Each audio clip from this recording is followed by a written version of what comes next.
আসসালামু আলাইকুম। আজকের সফর হচ্ছে মাওয়াঘাট।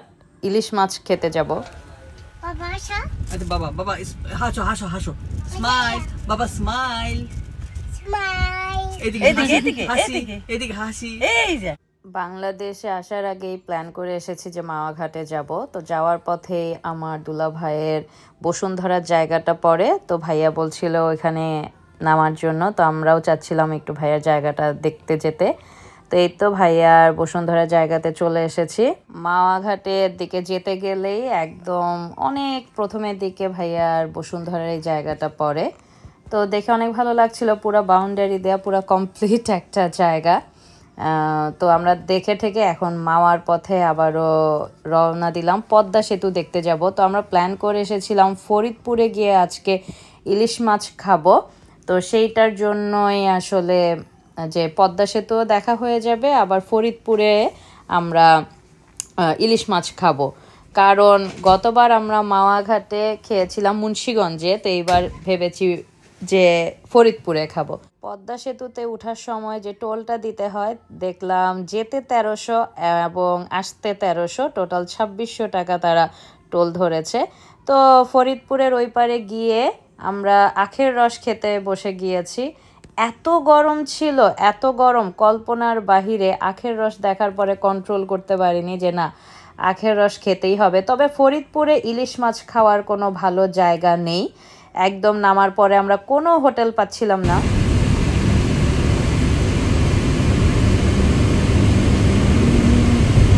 এখন আমরা মাওয়া যাইতেছি, তাই না? ফরিদপুর থেকে মাওয়া, ফরিদপুর ভাঙা থেকে মাওয়া।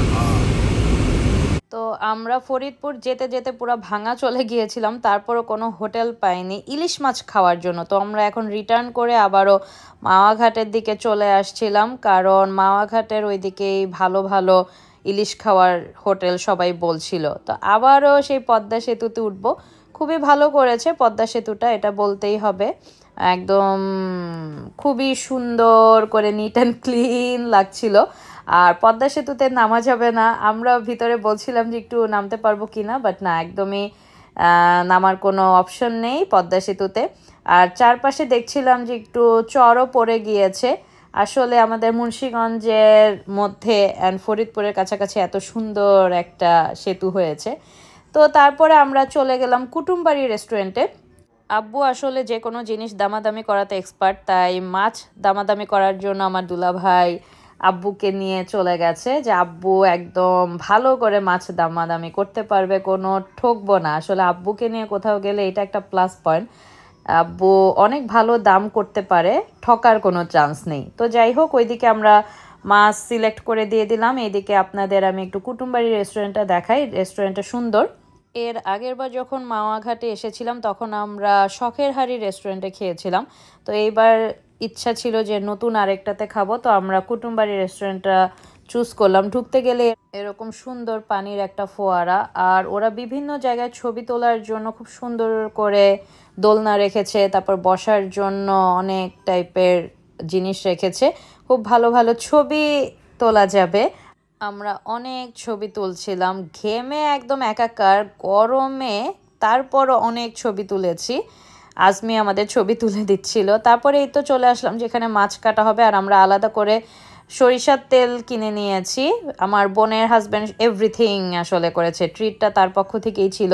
আসলে এবার আমার বাংলাদেশের ট্রিপে সব জায়গায় যাওয়া হয়েছে আমার বোনের জামাইয়ের জন্য, আমার দুলা ভাইয়ের জন্য। আমার দুলা ভাই আসলে এগুলো প্ল্যান করাতে এক্সপার্ট, অ্যান্ড সে আমাদের সব জায়গায় নিয়ে গিয়েছে। তো এই তো একদম এখন মাছ আর বেগুন ভাজা হবে। বেগুন একদম সিলেক্ট করে আমার দুলা ভাই দিয়ে দিয়েছে। মাছ একদম ফ্রেশভাবে কেটে ধুয়ে একদম আমাদের সামনে সব কিছু করেছে। কেনা সরিষার তেল দিয়ে সব কিছু তারা এখন ভাজবে। মাছ ভাজার টাইমে যে কি সুন্দর একটা সাউন্ড, আর যেই সুন্দর স্মেল আসছিল, মানে এখানে দাঁড়িয়ে আমরা সবাই সেটা দেখছিলাম। আমরা কেউ তখন ভিতরে যাব না। তো তারপর আমি একটু ভিতরে গিয়ে দেখলাম আর কি কি অপশন আছে। তো ওদের অনেক টাইপের ভর্তার অপশন আছে, কি কি ভর্তা ছিল আমার এক্স্যাক্টলি এখন মনে নেই। তারপর আর যারা এভাবে আসলে ইলিশ মাছ ছাড়া অন্য কিছু খেতে চাইলে এই যে চিংড়ি মাছ, তারপরে মুরগির রোস্ট, এটা কি বোয়াল মাছ ছিল আমি ঠিক বলতে পারবো না। তারপর বিভিন্ন টাইপের ভাজি, অনেক কিছু ছিল, যে যারা ইলিশ মাছের পাশাপাশি আরও কোনো কিছু খেতে চাইলে এখান থেকে নেওয়া যাবে। তো এখন লেজ ভর্তা করবে, লেজ ভর্তা আসলে আরেকজন করবে, ওদের ওইখানে দেখলাম কাটে একজন, ভাজে আরেকজন, তারপরে লেজ ভর্তা বানায় আরেকজন, মানে এক একজন এক একটা কাজ করে। আমাদের সবার চোখ আসলে ওই লেজ ভর্তার দিকেই ছিল যে কখন এটা বানিয়ে দিবে।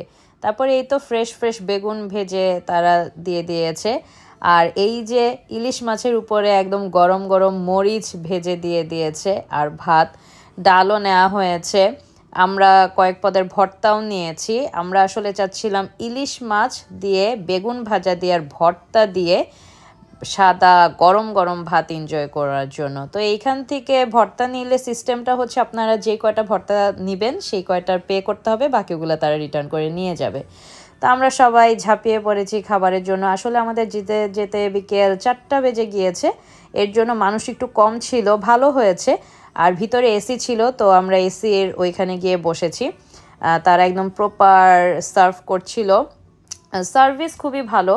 আমাদের আশেপাশেই কয়েকজন দাঁড়িয়েছিল, বারবার আমাদের কি লাগবে না লাগবে সব দেখছিল।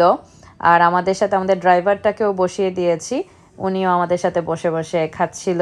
আর উনি বরিশালের মানুষ, এই দিকটাতেই ওনার বেশি যাতায়াত হয়, যার জন্য উনি সব কিছু খুব ভালো করে চিনে। তো আমার দুলাভাইও অনেক ভালো চিনে, আমার বাবাও অনেক ভালো চিনে, এরা সবাই মুন্সিগঞ্জের মানুষ। তো মেইনলি আজমিকেই সবাই একটু বলে বলে দিচ্ছিল। তারপর খাওয়া দাওয়ার পরে আমরা রেস্ট নিয়ে এখন মাওয়াঘাটের ওই দিকটাতে চলে গেলাম। গাড়ি পার্ক করে আব্বু আসলে গাড়িতেই বসেছিল, কারণ আব্বু নামাজ পড়বে, তাই আব্বু আর ঘাটে যায়নি। আমরা সবাই চলে গিয়েছি। যাওয়ার পরে দেখি ওইখানে কীরকম মেলার মতো বসেছে, আর এত সুন্দর বাতাস ছিল, ও মাই গড। ওই জায়গাটাতে গিয়েই আমরা একদম ফ্রেশ বাতাস পাচ্ছিলাম, একদম সন্ধ্যা হয়ে গেছে। তো এই যে দেখেন ছোট ছোট টুকটুক করে একটু বাজারের মতো ওখানে মেলা হচ্ছিল। আমাকে আমার দুলাভাই মালাই চা এনে দিল, খুবই মজা ছিল।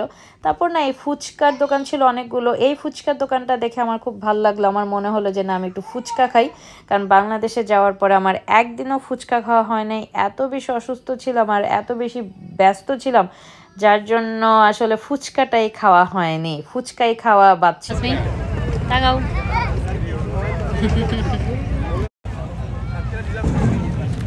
জব্বর একটা খানা পেনা দিয়ে এখন আসলাম এখানে চা খেতে। আমি আর আজমি বসে গেলাম ফুচকা খেতে। আজমিও অত একটা খেতে চাচ্ছিল না, বললো যে একটা খাবে, আর বাকিরা কেউই খেতে চায়নি, কারণ সবার পেট একদম ফুল ছিল, আমারও পেট ফুল ছিল, তারপরও খেলাম। আর এই কুর্তিটা না আমার লন্ডনের চাচি শাশুড়ি আমাকে দিয়েছে, খুবই সুন্দর, আমাকে খুবই মানিয়েছে। বাংলাদেশের প্রথম ফুচকা, বাংলাদেশে আসার পর প্রথম ফুচকা। আমার ফ্লাইটের আর বেশি দিন বাকি নাই, যদি আর খেতে না পারি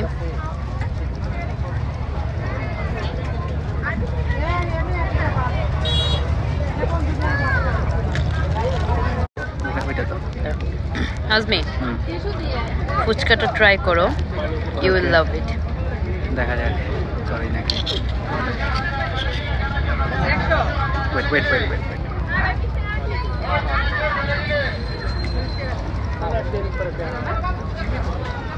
এক প্লেট ফুচকা মাওয়াঘাটে 50 টাকা,